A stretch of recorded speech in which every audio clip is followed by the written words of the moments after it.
remember I was at SaaStock back in 2019, and I never would have thought it'd be 3 years until we can all come back. Just curious, how many of you were here in 2019? Raise your hand. All right, so quite a few of you. And what I want to talk to you about is how can we adapt, and we just heard from Excel about the downturn, funding, valuations, so clearly it's a tougher time now, I think for all of us in SaaS. And so I want to talk about the lessons I've learned. I've been building SaaS companies over 20 years now. So we've seen a few down cycles, and I wanted to share what we've learned about surviving, adapting, and ultimately thriving through a downturn. And I'm just curious, how many of you have had to adapt your plans this year? How many of you have changed your plans since the beginning of the year? Yeah, not surprisingly, almost all of you. And then I'm just curious, is anyone growing faster than they expected at the beginning of the year? There are a few of you, maybe like 5 or 10%. You're the lucky ones. I want to talk to you. Because what we have seen at G2, we have seen a slowdown. And we work with over 3,000 SaaS companies as our customers. And we definitely started seeing a slowdown, I think first in May, June, July, where all of a sudden I think companies are scrutinizing all investments more. And so clearly it's a tougher environment for everyone. And what I want to talk about today was first give you a little bit more context about myself, our company G2, and then talk about what we've learned surviving downturns over the past 20 plus years, share 5 lessons learned on how you can adapt and get stronger through a downturn. And I do like the expression some people have, crisis is a terrible thing to waste. And it does create a nice opportunity to change and make your companies better. And so we want to talk about what we've learned about how you can adapt to get stronger. And ultimately, we do believe SaaS long-term will continue to thrive. The sunshine will return. And so we also want to talk about the long-term perspective.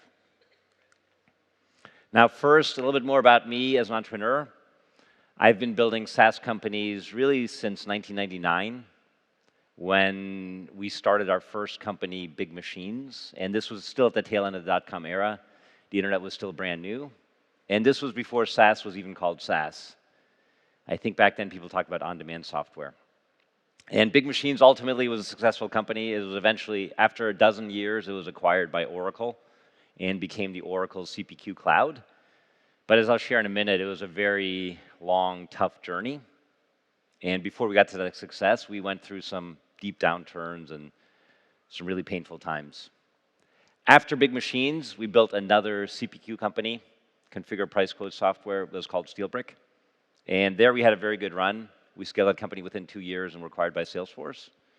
And so it was also configure price quote software. And there I had the chance to work for Mark Benioff. I was on his extended leadership team. Mark is the founder, CEO of Salesforce, an entrepreneur I very much admire, and learned a lot more about building to the next level of scale at an amazing company like Salesforce.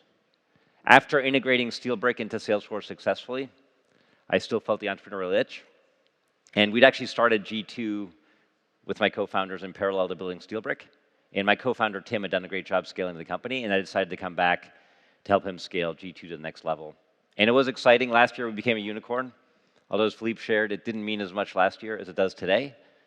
But we are really excited, that we've built G2 to the biggest level of scale any company I've built, and we want to keep that rolling. And in addition to building G2, I now love helping other entrepreneurs, and we have what we call our entrepreneurial family. So I'm also investing in some SaaS companies, and 2 in particular, 3Kit, one of my best friends, former CRO, co-founder of G2, Matt Gorniak, is the CEO. They're creating amazing 3D visualization software for visual commerce. And I'm also involved with Logic. That's a next-gen configuration engine company that my Big Machines co-founder, Chris Schutz, is building. And when I'm not working, I love to be with my family outdoors. It's my wife and I, 3 kids. During the pandemic, we actually moved to Boulder, Colorado. So we love being in the mountains and the outdoors. A little bit more about G2.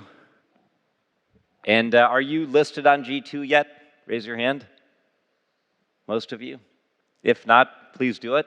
But G2 has become the largest SaaS software marketplace and review platform. We do have over 100,000 products listed on G2. You can list them for free. And we now have about 7 million SaaS buyers coming every month to research and discover great apps like yours. And they're coming, we have almost 2 million verified trusted reviews. And our original vision for G2 was really to disrupt Gartner, Forrester, the legacy analyst model. Because frankly, as an entrepreneur, the least favorite part of my job was briefing Gartner. And we wanted to give all the power to the customers. And that's what we're building at G2.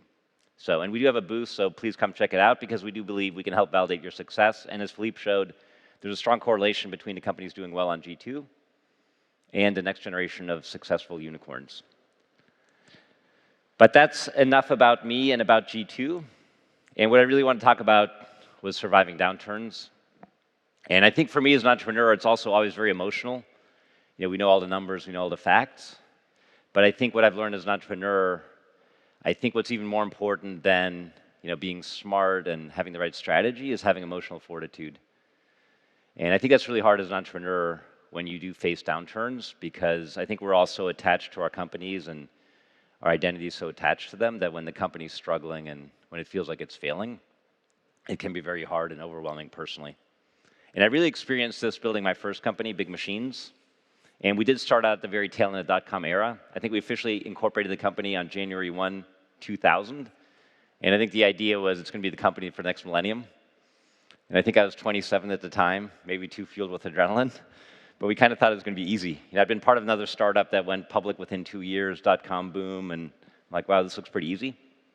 And the first year was exciting. We were able to raise $20 million. We had a young, smart team. And at that time, venture capitalists also thought it was smart to fund young, clueless entrepreneurs, which is what we were. And so, at the beginning, it was really exciting. We scaled up to 65 people, had this grand vision. But then things changed quickly. And I remember by 2001, the dot-com boom went to the dot-bomb bust. And I remember even Amazon was considered a massive credit risk. People were all saying Amazon's going to go bankrupt. And at Big Machines, in hindsight, we were also ahead of the market. But we were creating, ultimately, was SaaS CPQ software. And we were targeting manufacturers, big manufacturers. My father had been in the pump business, selling big pumps. And we wanted to help him and other manufacturers sell big machines online. And in 2000, a lot of people were interested. We signed up about 10 customers. They're like, yeah, we need to figure out this internet thing. We don't know what it means, but you can help us. But then by 2001, I remember the business plan I had, we were going to sign up 20 customers, then 40, then 80 the next 3 years. But then 2001, we only signed up 2, so missed our sales plan by 90%. And it stayed that way for 2002, 2003. It was just a really tough environment because all these large manufacturers, they'd be polite, they'd take the meeting, but then they'd be like, well, you're a dot bomb, like when are you going bankrupt? And by the way, the internet was a fad. We're actually really happy sending out our paper catalogs and CD-ROMs, and thank you for your time, but no way in hell I'm buying your software. And so that really made it very painful for us, and by 2003, we burned through 19 of our 20 million, so we're down to our last $1 million. And I remember my co-founder, Chris, and he was my best friend from MIT, but we kind of sat down, we had what I called our come to Jesus meeting. We're like, hey, do we just give the last $1 million back? And hopefully we can go get jobs as engineers and consultants again? Or do we try to persevere? And we did decide to do the latter. I think one, we just didn't want to quit on each other. And but secondly, we did have about a dozen early customers, and we did see these manufacturers having success with online quoting in the cloud, and we thought if we persevere, eventually the market will come around. And so we did have to take some really painful steps. We scaled the company down from 65 to 20 people, and we just came up with a plan where we're like, hey, we have to be able to get cash flow positive within a year, because also no investor would give a company that had missed its sales plan by 90% 3 years in a row any money. Our metrics were terrible, but we just said, hey, we're going to grind it out. And I also then became the head of sales, and we just said, hey, let's do enough deals so we're profitable within a year. And luckily, we were able to make that happen. And the other smart thing we did at that time, we started partnering with Salesforce, as well as with Siebel CRM On Demand, which became Oracle CRM On Demand. And what we saw, in those days, cloud was still very early. At that time, Salesforce were only serving small businesses. But then a few years later, the cloud started to happen, and thank you, Mark Benioff. But CRM all of a sudden started being adopted by large companies, and all of a sudden those large companies needed a CPQ app like ours, which Salesforce didn't have, Siebel didn't have, and so we became the #1 partner, and then had a great run, ultimately sold the company, and turned into a great outcome. But I've seen a few cycles now in my career, and I first started working, I think, way back in 1994, and I remember I was graduating from MIT, but even then it was hard to get a job, even as an MIT engineer, and so that was kind of finishing in a downturn, and then obviously the 90s were pretty good until this dot-com bust, and as I mentioned, that almost killed our company. To me, that was the hardest down cycle, and I also remember the Silicon Valley was empty, and you've been out there like 101, there was never any traffic, everyone was leaving the Bay Area, it was kind of dead. And then the next big downturn was 08, 09, and luckily we adapted so well after the dot-com bust that we went into that cash flow positive. And 08, 09, we were able to keep growing, Salesforce was able to keep growing, so it was actually kind of a magical time because all of a sudden we were able to hire people much more easily, our costs went down, and our revenue kept growing. And then we all saw, I think, the COVID downturn, and it was so short, maybe it's hard to remember, but I do remember in March 2020, April 2020, we, like most people, were panicking, right? We all thought COVID might also be obviously horrible for the health of the world, but also horrible for the economy. And I do remember we let some people go at G2, and we were very scared, but then luckily in the digital economy and SaaS, I think for most of us, with 1 quarter, things bounced back to happy. But then this year, we're now in the next down cycle. And the question always when you're entering is how long and deep will it be? Obviously, I don't know the answer to that. Otherwise, I'd run a hedge fund. But I think what we're expecting now at G2, based on discussions with our board, our customers, we think it's going to be at least 6 quarters. So we're kind of planning for tough environments, certainly the rest of this year, all of next year. And then hopefully by 2024, it starts to get better again. But I do think it's safer to assume that than to think it's going to come back faster. The good news, though, there are still millions of software buyers shopping, and this is on G2 and some of our competitor sites. We actually had almost record traffic in September, saying people are still looking for SaaS solutions. And we did our buyer survey. We survey over 1,000 SaaS buyers, and we do this once a year. And the good news is, 46% of companies are still planning to increase spend. 43 staying flat, and only 11% decreasing spend. So I think companies are still investing in SaaS, they're still investing in digital transformation, but not as rapidly as they would have at the beginning of the year. We also have a solution called G2 Track, where we track SaaS spend. This is mainly for mid-market companies in the US. And so we can actually see what they're spending. This ties into their general ledger financial system. And so we did see a slowdown at the beginning of this year. Not dramatic, but companies are cutting their SaaS spend. But when you look back year over year, it's still up 15%. And so it's a tougher environment, but I'd say it's not catastrophic.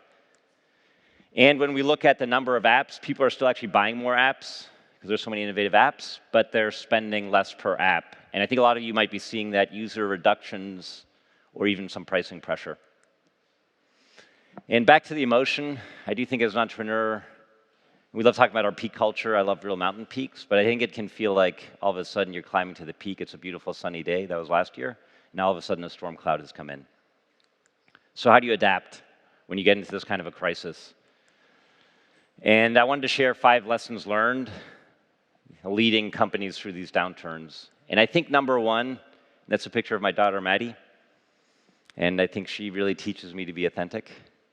So if I'm ever not, she calls me out on it.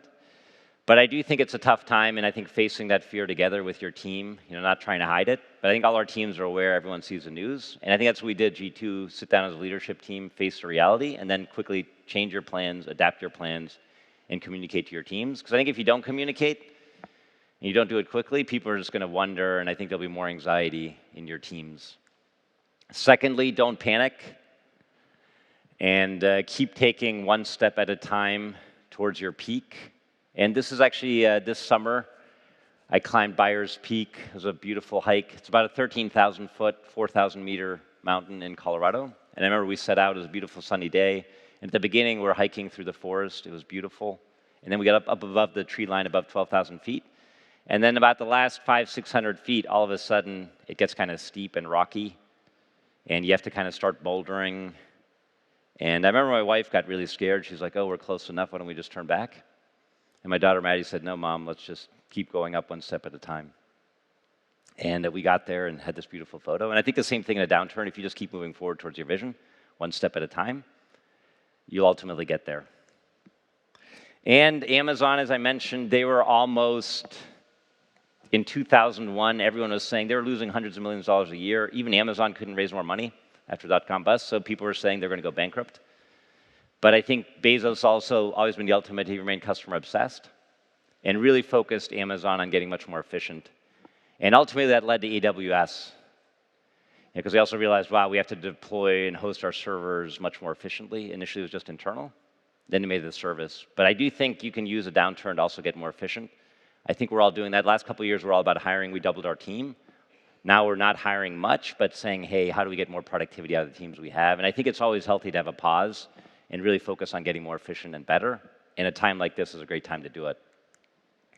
And adapting quickly. And also Steve Jobs, the Apple founder, CEO, when he came back to Apple in 1996, Apple was almost bankrupt. I think Michael Dell, they asked him, what should Steve Jobs do? And he was like, hey, just return the cash to the shareholders and shut it down.